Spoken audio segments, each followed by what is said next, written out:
Fascinating new information on Easter Island. You're going to be hearing Dr. Barry Fell, a man that can speak the language, understands the Polynesians. How exciting it is. Lean back, enjoy Easter Island, Dr. Barry Fell.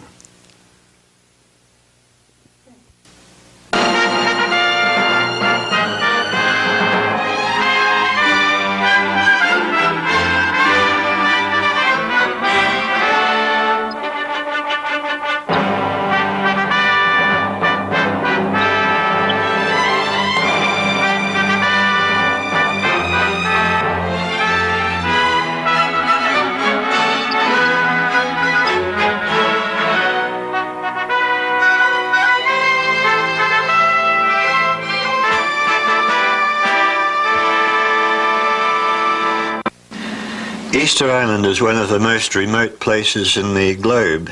It lies at the eastern end of what is called the Polynesian Triangle. As you can see in the map, Easter Island lies about 1,500 miles east of the center of the Polynesian Triangle, which is outlined there, and about the same distance west of South America. The Polynesian Triangle covers the whole area where people who speak the Polynesian language are found. There are obviously great sailors to span such enormous distances, far greater than the distance across the Atlantic. Hawaii's at the northern tip, New Zealand at the southern angle, and Easter Island at the eastern angle. All three portions of the Polynesian Triangle were visited by Captain Cook during the 18th century, and he ultimately met his death in Hawaii at the northern end. In the center, you'll see a region marked Central or Core Polynesia. That is the part that was first settled, we believe, and then voyages radiated out in various directions to the other portions of the settled area. The island is famous for the gigantic stone statues which occur in scores all over. The island is quite small, and yet there are an enormous number of these huge statues carved out of volcanic rock, many of them standing, some of them fallen. The island is volcanic, and it's possible that some of the fallen ones may have been overthrown by earthquake, but Father Sebastian, who was living in Easter Island during the 60s, reported that there was a hurricane at that time which overthrew one of the statues standing near the coast, so it's possible that hurricanes may partly be responsible for the destruction of statues. Apart from the gigantic statues, the island is also famous for the existence of about a score of mysterious wooden tablets with writing on them like you see in the slide that's showing now, writing which has not been interpreted, although it seems to represent pictures of people and objects. As you can see, there are horizontal rows of hieroglyphs, many of them representing human beings or animals, and at one row will show them the right way up, and then the succeeding row will show them upside down, and then the next row after that will show them the right way up again. This kind of writing is called inverse boustrophodon, and it is characteristic of the Easter Island tablets, though not restricted to them. You read a tablet like this. They're wooden tablets, as you can see from these various modern examples. These are not ancient tablets. These are modern copies made by Easter Island artists today, who, however, cannot read the original tablets, and they're just imitating the hieroglyphs seen on the old ones, but they don't spell out actual words. Here is a photographic replica of one of the original old ones, which presumably does contain real writing. This one is known as, each tablet has a name, and this particular one, the replica that I'm holding, is known as Aruku Kurenga. The Easter Islanders say that it was named after the scribe who engraved it. But if you look carefully at the two sides, here are the two sides shown simultaneously, you see that there must have been at least two scribes. There couldn't have been only one. The writing styles are quite different on the two sides. So it would appear that Aruku Kurenga probably has a different meaning. It is not really the name of the scribe who wrote it. To read one of these tablets, we start at the lower left-hand side, this is line 1, and we read along that way to the end, and then the next line you'll see is upside down. So we turn it over, and we come back along in that direction. Now the writing is now the right way up, and then turn it over again and go along the next line after that. Many ancient peoples wrote that way, first one way, then back the other way, left to right, then right to left. It's called boustrophodon because that means the track of a ploughman. A ploughman goes across the field, turns around and comes back again. Inverse boustrophodon, which we have here, is the name used to it when the letters are upside down on each succeeding row, so that you have to keep turning the tablet over all the time. Every time you change rows, you turn the tablet over. Some people have argued that this cannot really be writing because no matter what tablet you take, it always is totally covered with writing from one end to the other. There's never a vacant space. And they say, if this really was a message, surely the scribe wouldn't always exactly make it fit the piece of wood that he happens to have. And so they think that's not writing. However, that's a false argument. Let's look at this one. This is a version of the Ten Commandments found in Ohio over 100 years ago. It's engraved on stone. If we turn it over, every single space on the piece of stone is occupied with writing. What the scribe did was to shorten the Ten Commandments until they exactly fitted on the piece of stone he had, and so he used every piece of available surface on the stone. Here's another example, this ancient Egyptian inscription. The inscribed area is totally occupied by hieroglyphs and pictures. There's not a vacant space anywhere.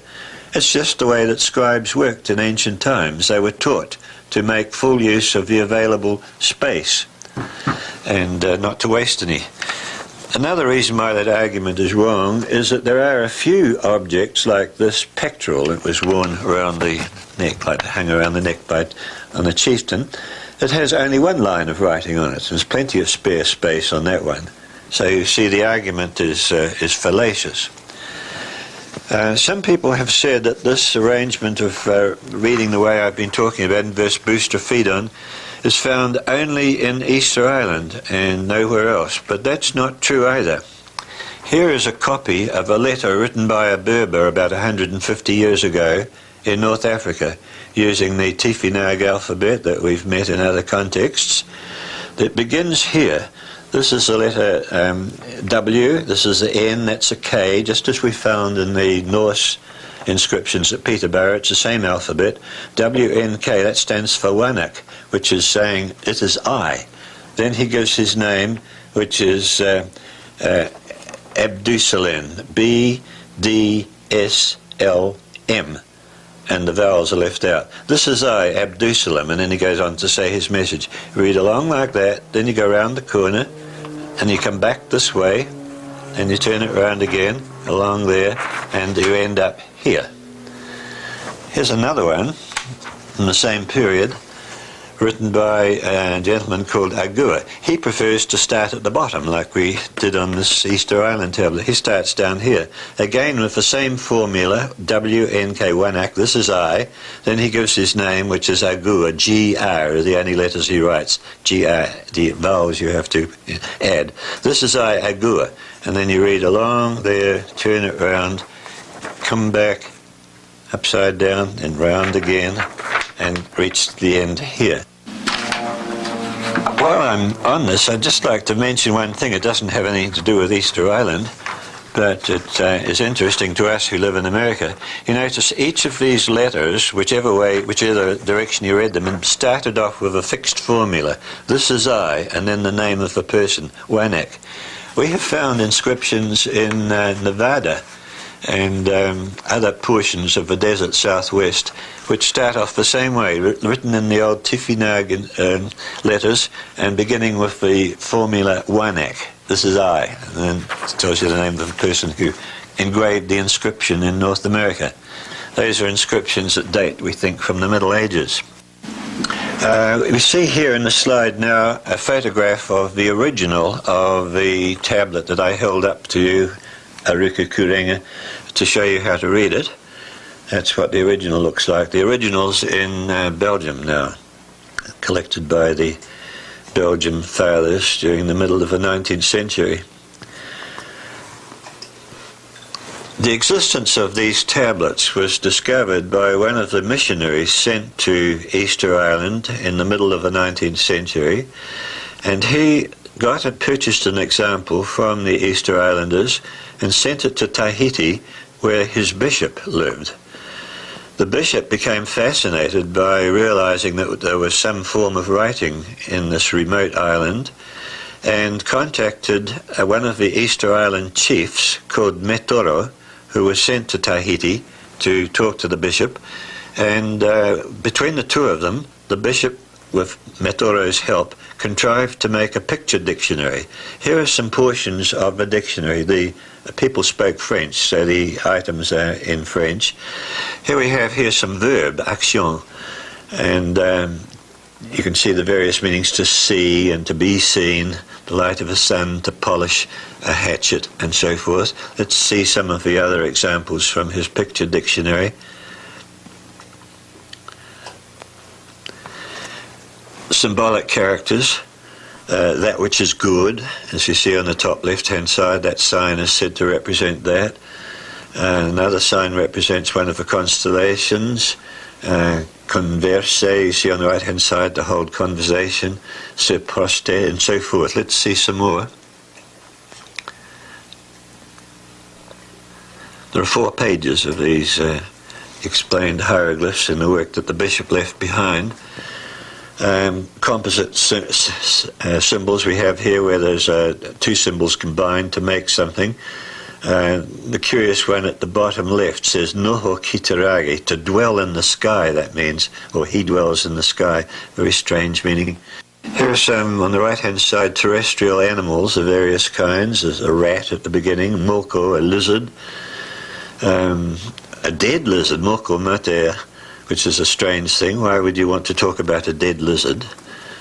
And a sign that's said to represent a millipede. Here are some examples of fish. Poisson.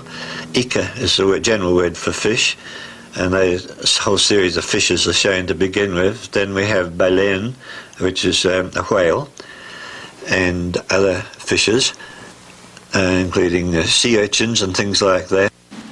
We ask, if the scribes are writing something, why would they want to say so much about bits of coral and sea worms and things like that? I grew up in New Zealand and am very familiar with the nature of Polynesian mythology, and they're always about men and their adventures with gods and love affairs with women. They'd never have anything to do with bits of coral or worms in the sea or so forth. So this is a strange thing that we run into to begin with. Why did they have to illustrate all these microscopic creatures in the sea? And the one we're looking at now, we have some examples of men of various ranks. The first one, Tiaraki, that's the king. The next one, 3 wise men, Toru, Araki, Tohunga. On the right-hand side, we have symbols for the sun and the sky, Rangi, and the star, Hitu. Next slide, please. We could understand why those symbols would be required, but I do not understand at this stage why they would want to be talking about all these minor animals in the sea, minor invertebrates. These are items to do with constructing buildings, rafters and studs and things of that kind.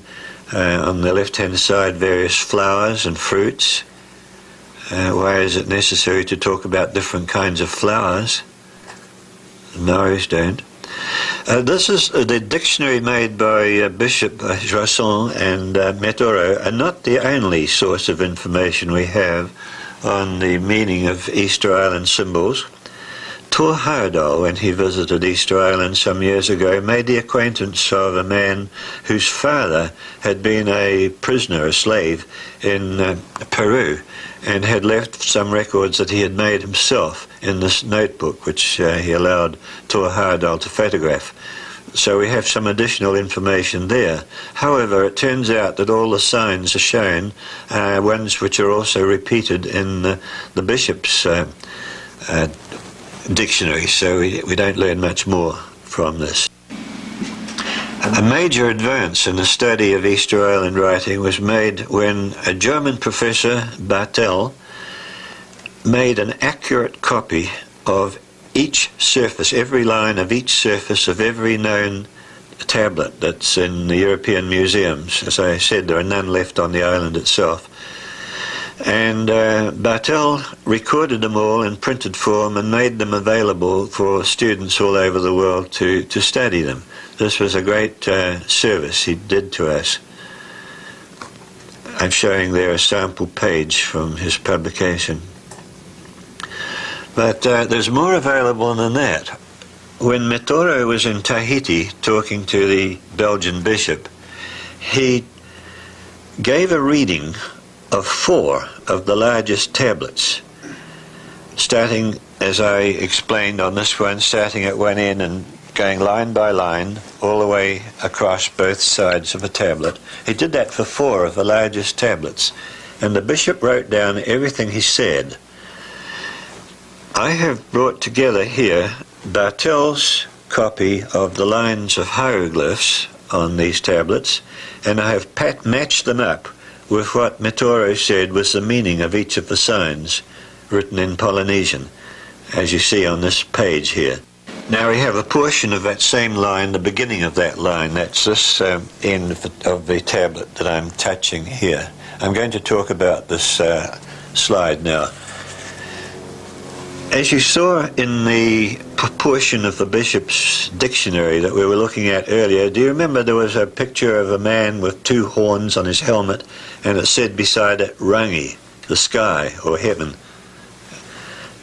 That's the sign you see at the beginning of this line, the left-hand end, Rangi. But instead of saying Rangi, as Metoro said was the meaning, it says Kitirangi, which means to the sky or to heaven. Then the 2 signs that follow that, the vertical rod and the next sign to that, as we read towards the right, Metoro said that both of those signs meant the same thing. He said they meant henua, which is a word meaning land. But he doesn't read it as land, land. According to his dictionary, what he has there is sky, land, land. But that's not what Metoro read it. When he read it aloud, he read the first land sign was read at Kita henua erua, which is not even grammatical. That's saying to the land in the singular, te is the singular article, to the land, singular land, and he goes on to say erua, the 2 of them, which is ungrammatical, referring to the 2 signs. It's strange. The next sign he had said in his section called men, he said it meant the king, King Hotematua, the founder of Easter Island. Here he puts no Hotematua, by Hotematua, and so on. Every sign as we encounter it, we find it has extra minor words added to what he said was the basic meaning. We see the word for sky halfway along again, we come to the word to sky, Tirangi. But this time he said Kitihitu o Tirangi, to the edge of the sky. On what authority is he adding all these extra words? Because of these extra words added in that aren't represented in the writing, some people said he's just making it up. See if we can check this. Here we have 4 symbols. He said that sign means a flying bird, manu rere. In the dictionary it's given as flying bird. Manu is bird, rere, flying. But in these 4 examples where it occurs in the text of the tablets, he gives different extra words with it. To the red, the red bird is flying, for example, and things like that. So he's adding meanings that aren't written in the tablet. Does this mean that it's a fictitious reading? Well, we'll come now to the sign for heaven. You remember this one means the sky or heaven, rangi. We have various renderings there: to rise up in the sky, to fly in the sky. The 3rd one is very strange, kua koa koa ki te rangi, that's mean to be happy in the sky, and ki te hito o te rangi, to the edge of the sky. And yet it's just the same symbol all the time. How does he know to put these different meanings to it? This we must find out before we're going to make any progress in understanding this writing system. Now we have an interesting example which we can begin to compare with Egyptian writing. Here we have two signs which are exactly the same. Things which are the same shape we call isomorphs. Morph, shape, iso, the same. Two things of the same shape, we call them isomorphs. So those two hieroglyphs are isomorphs. But Metoro tells us that they're also pronounced the same. Tonga, T-O-G-A. G stands for N-G in Easter Island writing. Tonga, he says, is the basic sound of that sign. So they also sound the same. So we call them isophones. Things that sound the same, we call them isophones. These are both isomorphs and isophones. Now let's look at the details of the reading. The first one, he says, is Tonga 2. He read that as meaning erected house studs. The second one, Kitatonga, that has the meaning to the south, or to the south wind. Tonga also means the south, as well as meaning a house stud. So once again, we have this interesting situation that different meanings are given to the sounds which, to the signs which sound the same and which look the same. Depends where they occur in the text, what meaning exactly he gives to them. Now we have here a pair of signs on the left and a pair on the right, which are obviously isomorphs, and then they're giving the meaning to dwell. The one on the left is a picture which means to dwell. It doesn't seem to have anything to do with what the picture shows, but he said it meant to dwell or to be established. And the one on the right, he says, means reign. We have here two complex signs which are same sound and the same form. They're homophones and also isomorphs. He's not giving quite the same meaning to the two of them though. To the land of Hotomato on the left, to the land he came hither. When Captain Cook visited the Easter Island in the 1700s, he reported that several of the leading chieftains wore a headdress made up of feathers arranged in a circle. And it's illustrated in this old diagram. Next slide, please. The name of the headdress was Hau, or Hanu. When we come to look at Metoro's reading of this particular symbol in the Easter Island tablets, we find that he calls it by the name that they used for that feathered crown they were wearing. Evidently this is a sign representing the crown. But he gives again different varieties of meanings for it, always using the word hau. Well, hau is a complicated word in Polynesian. It can mean the wind, it can mean a perfume, and it can mean the crown, as in the case of his headdress. How does Metoro know which of these various meanings to use? Here we have two sets of signs, the three on the left-hand side, the six-rayed figures, and the two on the right. Looking at the meaning that Metoro gave to the six-rayed sign on the left, we find that sometimes he calls it Hetu, meaning star. Sometimes he says it's Ra, which means the sun. And sometimes he calls it Ahi, which means fire. As for the two signs on the right, one he says is Niho, which is a word meaning a tusk or a tooth. And the next one beside it to the right, he calls Noho. It's the same sign, but he reads it as Noho. So we have on the left-hand side isomorphs, but they're different sounds. Heterophones, not isophones, but heterophones, different sounds for the same sign, isomorphs.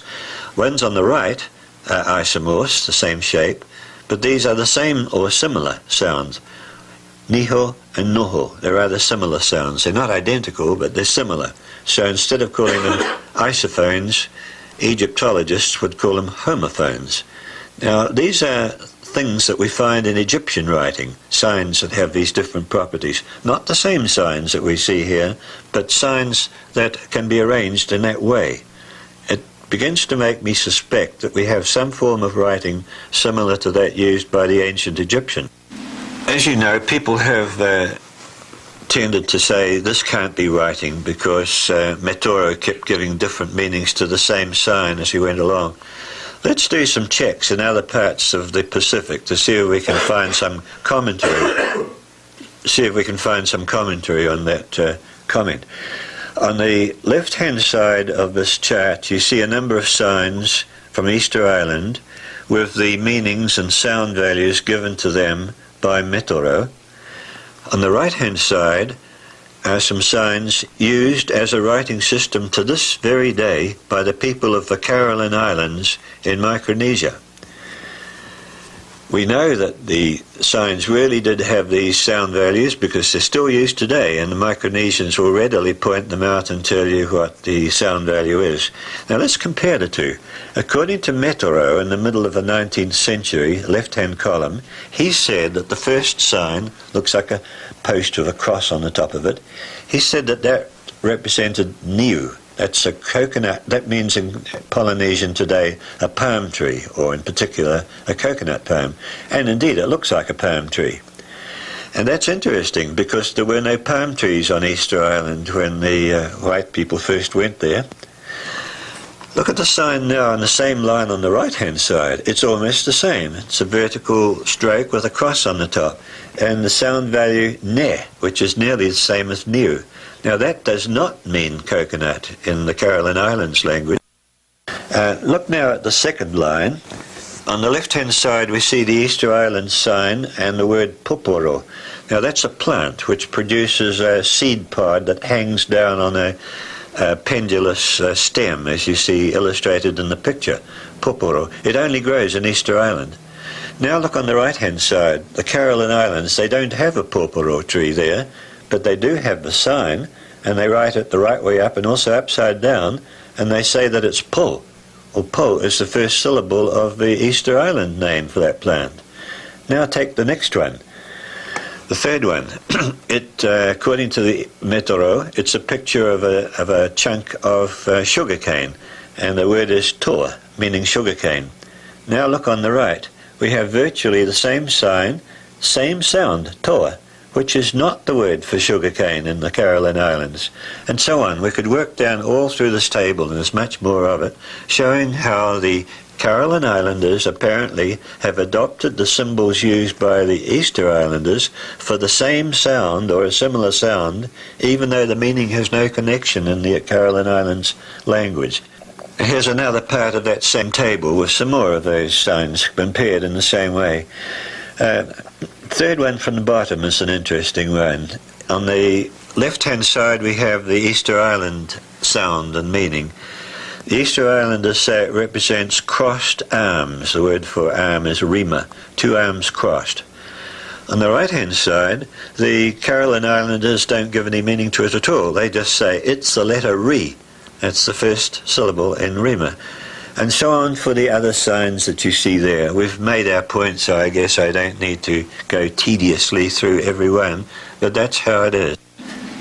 So the evidence from the Micronesian islands tends to support very strongly the notion that the Polynesians had a writing system in Easter Island, and furthermore they appear to have been the originators of it because the signs have appropriate meanings for the pictures. Now turn to the other end of the Polynesian triangle. We go to New Zealand. In 1840, Queen Victoria and her representatives entered into a very detailed treaty with the chieftains of New Zealand, 700 of whom put their signatures on the so-called Treaty of Waitangi, which is the oldest New Zealand document. Here is one of the pages of the treaty with the signatures of a number of chiefs in one district, where every chief signed with a cross, and a local missionary wrote down the translation of what the name was. Now this is just like an American will made during the 18th century, especially wills made by women who did not go to school in those days. The lawyer would write the name of the person signing, and the person himself would just put a cross beside his name. That's basically what these chiefs have done. Now let's look at another page of the treaty. Here we see a large number of chieftains from the Wellington district in New Zealand, all of whom apparently decided to use a horizontal line with several squiggles up and down across it as their signature. Each one seems to have imitated the other, and the missionaries wrote in the names. Let's look at another page.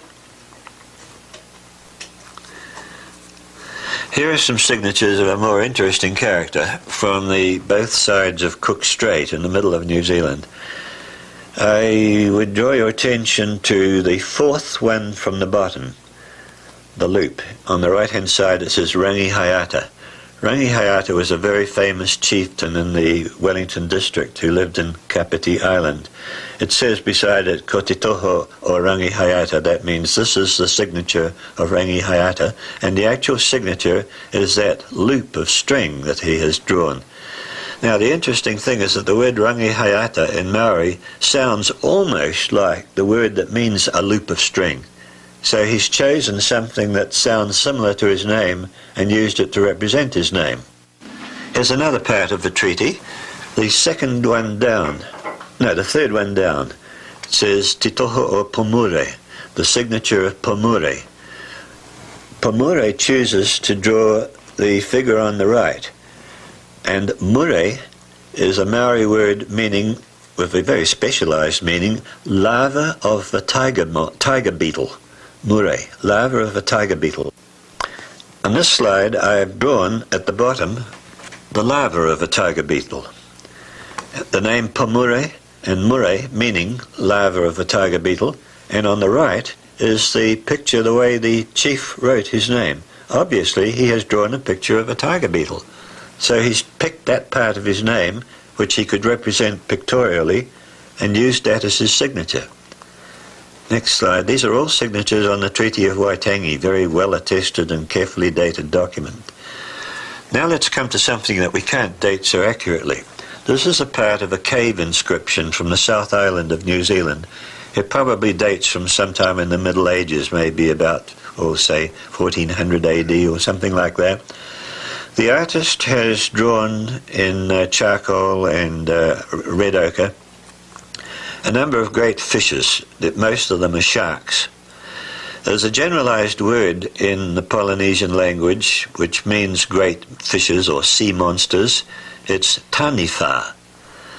Now in the middle of a group of taniwha we see four people standing, four men.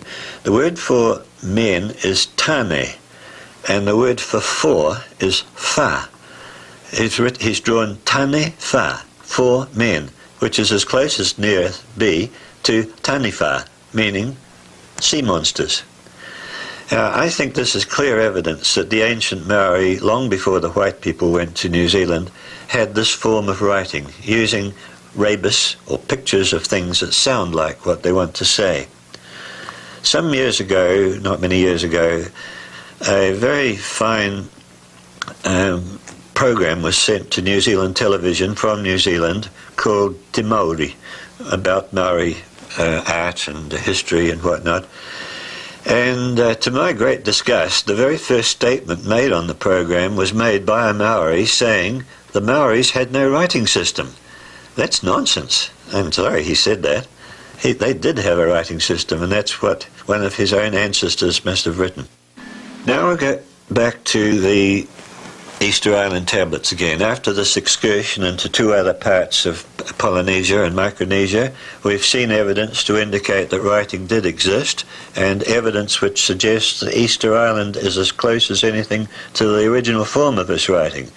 Let's now look at the translation or reading that Metoro gave for this line 1 of the tablet that I've been talking about up till now. That's how it looks when I put beside each sign the reading that Metoro gave for it. Now this is the kind of translation that Bishop Josson gave for that. May heaven reign upon the two lands of Hotumatua, so that the king may be seated at the base of heaven. It is the land, and his eldest son comes to the land, that the canoe may sail towards his younger brother, and that he may reach the child who rises up to him in the sky, etc. Utter nonsense. Furthermore, it was ungrammatical. Another translator, Dr. Anna, thought the bishop perhaps had not got it quite right, and he gave this rendering of the same passage. He thought it was talking about somebody called Itarangi. Itarangi gave lands to the number of 2 to Hotumatua. Hotumatua was the king. He was installed at the side of Tirangi on the lands, the 2 of them, as king of the country. From his country the canoe continues towards his native land in order to reach his son. What nonsensical writing. Why would scribes with such obvious artistic ability write such silly rubbish? It would take a lot of effort to engrave these tablets, and they're saying nothing that really is meaningful. My wife and I both have a similar life history with respect to our relationship to Polynesians and Maoris in particular. We both grew up in New Zealand.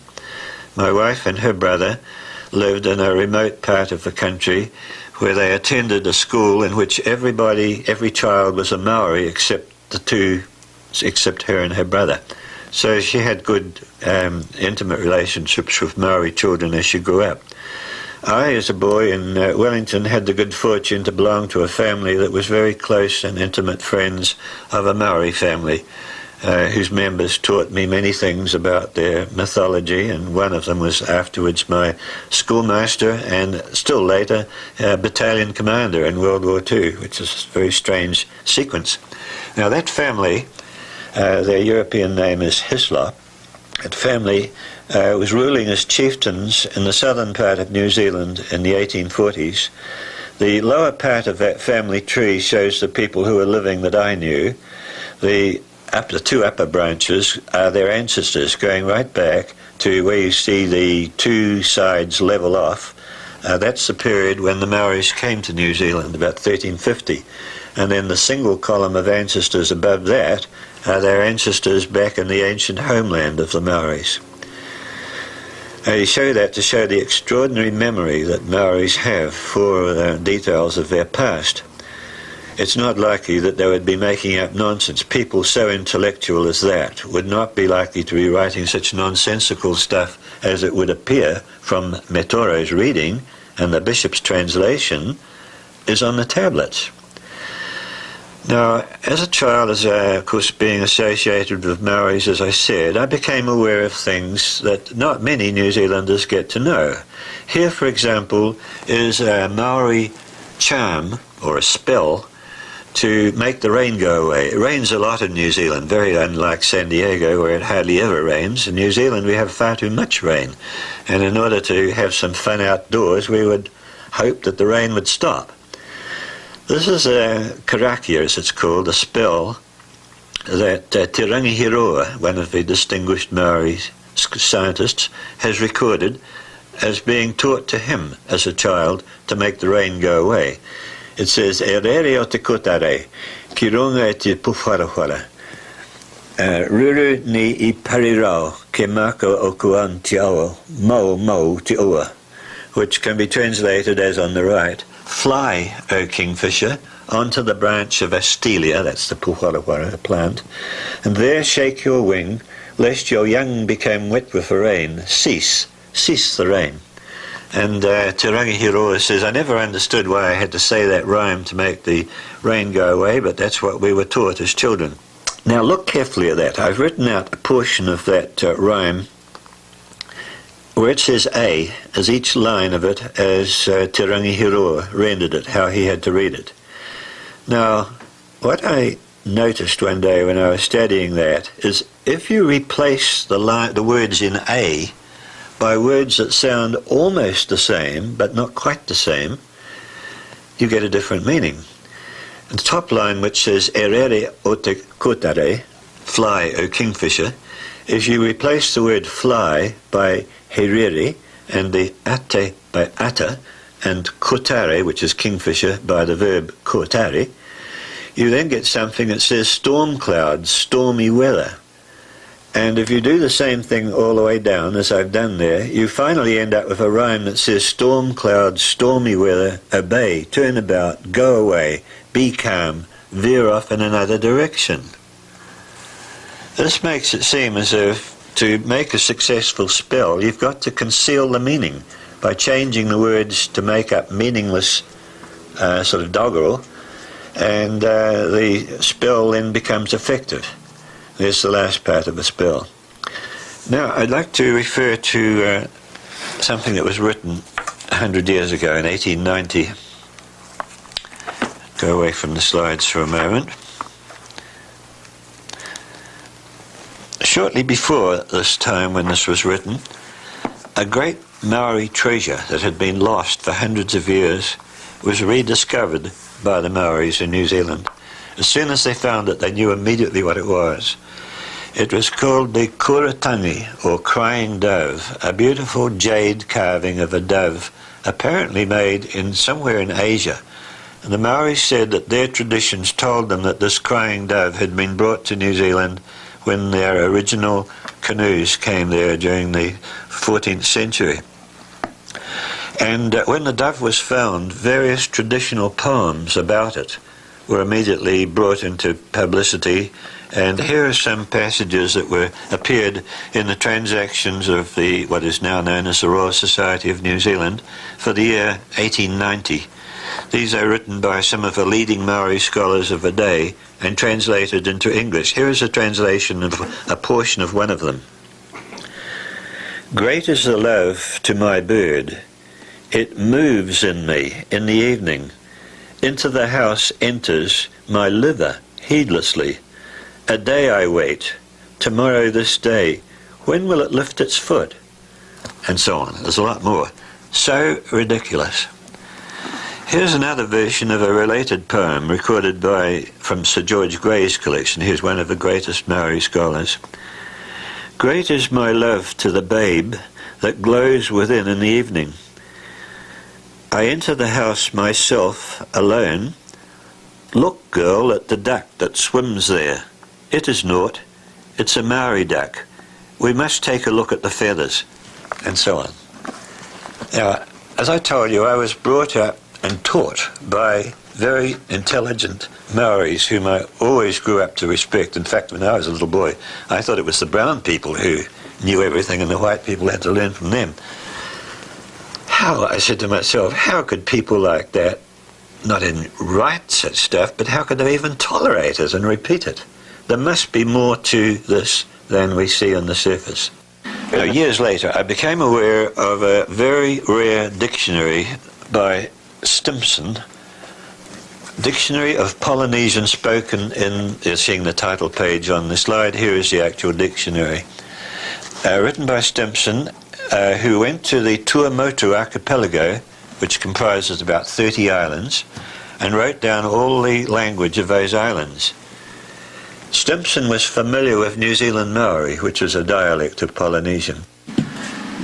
The Tuamotu Islands are about 2,000 miles away from New Zealand, and the first remarkable thing that Stimson found was that the language spoken there is almost identical with that of New Zealand, although they're so far apart. One might have thought it would have been more related to Samoan or one of the other central Polynesian dialects, but that was not the case. The other surprising and very important thing that Stimson described and discovered and included in his dictionary was that there are about 5,000 words in the Tuamotu dialect which apparently have been lost from the New Zealand dialect. They must have once been present, but they're no longer there. These 5,000 words deal in a large way with many varieties of sexual experience and various pagan ideas, as well as some ordinary words. For some reason or other, they were lost from New Zealand. We think the reason why they were lost is that the first dictionary of Maori was written by another missionary, Bishop Williams, about 150 years ago. And we think that he deliberately left out those words that he didn't like, and they were subsequently lost. We never knew they were in the New Zealand language. Taking now Stimson's dictionary, which unfortunately is out of print, I started looking at some of the other Maori traditional poems, absurd as they seem to be, and doing what I did with the Kingfisher poem, substituting related words or similar words for the ones that we have there, and using this dictionary to provide some of the missing words. And this is one of the little spells that I treated in this way. This is one recorded by Sir George Grey, one to make the sunshine. And according to Sir George Grey, he was writing between 1840 and 1860, very staid Victorian period. He was a Victorian gentleman in New Zealand. And he must have found it very unpleasant to have to write down this one, but he had a very strong sense of responsibility for rendering the Maori language correctly, so he wrote exactly what the Maoris dictated to him. Upoko, upoko, fiti te rā, that means head, head, the sun shines. Hei kaimotu, ke kutu o taku upoko, upoko, upoko, fiti te rā. And it makes the ridiculous statement, disgusting statement, you may eat the lice of my head. Head, head, the sun shines. Now that was recorded as a spell to make the sun shine, but why such absurd content? Let's now treat that poem with what I call a kingfisher transform, see what happens. Now we write out each line just as Sir George Grey recorded it. That's the lines labelled A. So you have the first line, upoko, upoko, hiti te rā, head, head, the sun shines, and change upoko to epoko each time, and hita te rā can remain the same. Then the next line where it says, hei kaimau, te kutu o taka opoku, you may eat the lice of my head, change that to hakaima o, taku to taku epokoi, and we do that all the way down, and we end up now with a poem that says, O cloud, let the sun come out. This I conjure by gesture and by chanting this spell. O cloud, let the sun come out. And our dictionary for making that translation is Stimson's Dictionary of the Tuamotu dialect. I am now, by this time I was convinced that we had the secret to reading the Easter Island documents. We'd got to make to use a vernacular expression, we've got to make a kingfisher transform all the way along. Now let's take the very first words in line 1 of this Aruku Kurenga tablet. The rendering given by Metoro is e toe te rangi ki te henua e rua no hotomatua. Remember, the ki te henua e rua, to the land, the two, was a strange ungrammatical expression.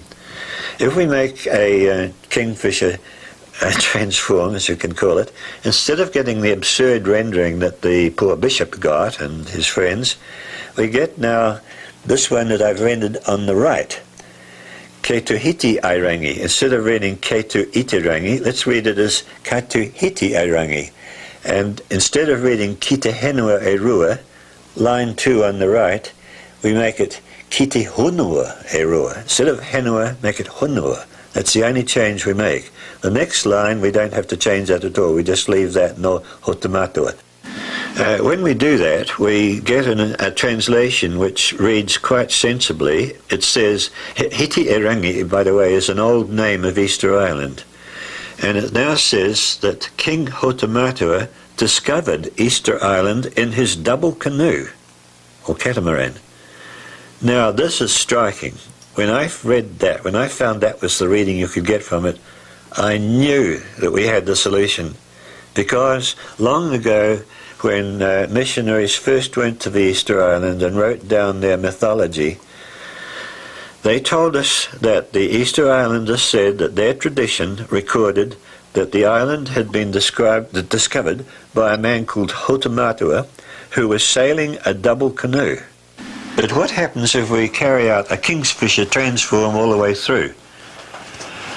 Here we have in line A, Metoro's dictation, and B, the inferred transform, in other words, a rebus, and we're changing it.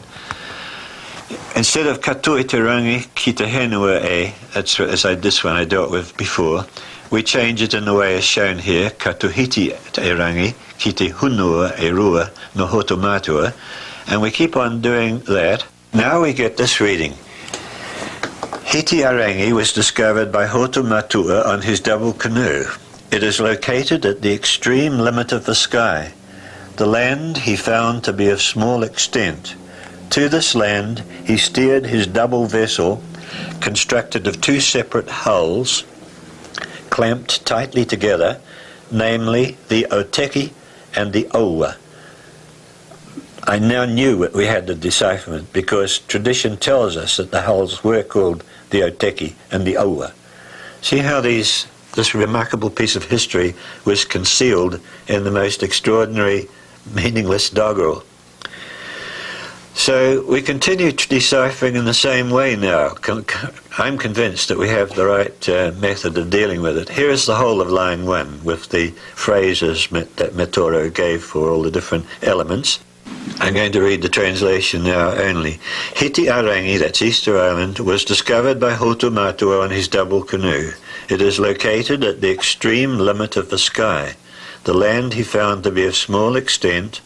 To this land he steered his double canoe, constructed of two separate hulls, clamped tightly together, namely the Oteki and the Owa.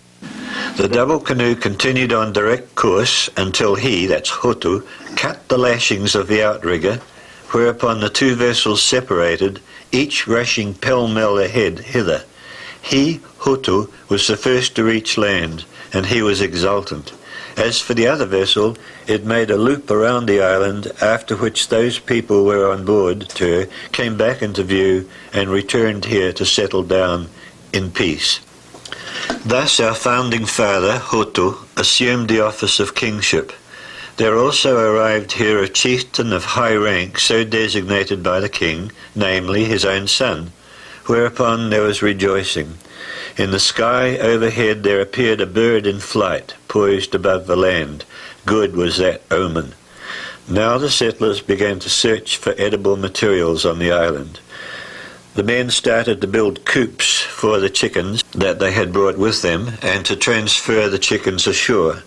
Boundary lines were determined and root crops were planted with the aid of the digging stick. They brought the root crops with them, the kumara, so far as suitable places could be discovered. And here it was, the king included, they made their settlements. But they continued nonetheless to sail about here and there, always searching for good localities. And there they would plant root crops. Green, unripe fruits were also discovered on the island, and so they continued to explore. I'm passing now to line 2. But exploration could proceed effectively only insofar as the winds remained moderate, for whenever the wind blew from the south, the seas became very rough. So Manukura, that's literally red bird, the word for the chief counsellor, Manukura never would sail towards dark, gloomy cloud bank with violent and extended winds, for one could be driven ashore and wrecked by the wind when it veered to the south. Despite arguments that arose, these travels were brought to a successful conclusion. And so the people learned how to make use of calm days and to seek protection by taking shelter in unexposed places here and to withdraw from exposure and to the coldness of the wind. The narrative continues, but I'm not going to go any further. Now this is as far as I had taken my translation last year when I first presented this paper to the Institute for the Study of American Cultures, who held a congress in Georgia a year ago. Since then, one of our members, the Vice President, Marshall Payne, has visited Easter Island and taken with him a copy of the published version of the paper I've just delivered to you in this volume of Aesop.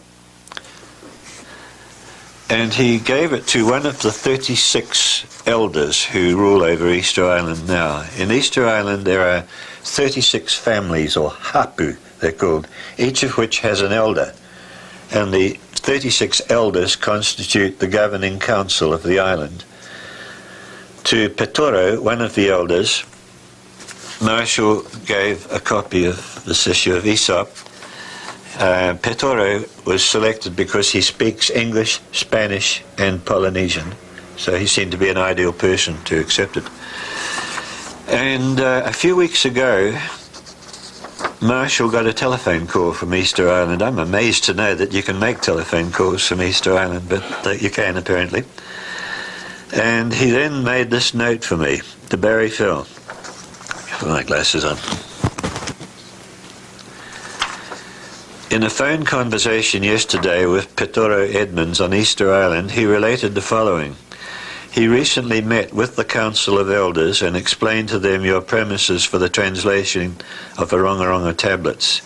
There was clear agreement, since the council members merely readily equated your premises with Easter Island tradition concerning reverse talking, so-called. Person A speaking to person B, so that person C cannot understand the conversation. Reverse talking called for the use of words which, when spoken, sounded very close to the words that were meant, but taken literally were just gibberish. And indeed, gibberish is the apt description of the so-called translations of the tablets to date. In that this same premise constituted your breakthrough to the translation of the hieroglyphs, Petoro was quite optimistic as to the accuracy of your translation. The islanders refer to the tablets as the talking tablets. One other thing came just recently. On October the 4th, 1990, I received this letter from a learned Hawaiian, Likeke McBride, who lives in the big island of Hawaii, and he discusses at length what he remembers from his childhood of what he was told by the author of the standard, I don't have it here, the Standard Hawaiian Dictionary, Pukui.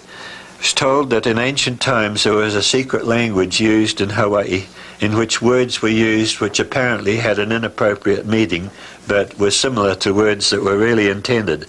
And then he says, almost a century later, Hawaiian guano diggers in the South Pacific originated a play language which they called Olelo Kuke Manu to keep their bosses from understanding. This speech has substitutions of forms as well as transpositions. Let us come here might be rendered in a different way. I'm sorry, I can't read this part of the letter, but he indicates that they were speaking in a way so that their bosses wouldn't understand what they were saying. And he says, your hypothesis is upheld by none other than the late Mary Kawena Pukui, who co-authored the Hawaiian Dictionary, and so on. So we feel that the signs are very propitious for a successful decipherment of the rest of the tablets, and I do plan to give another installment in this year's volume of Aesop when it appears. Thank you.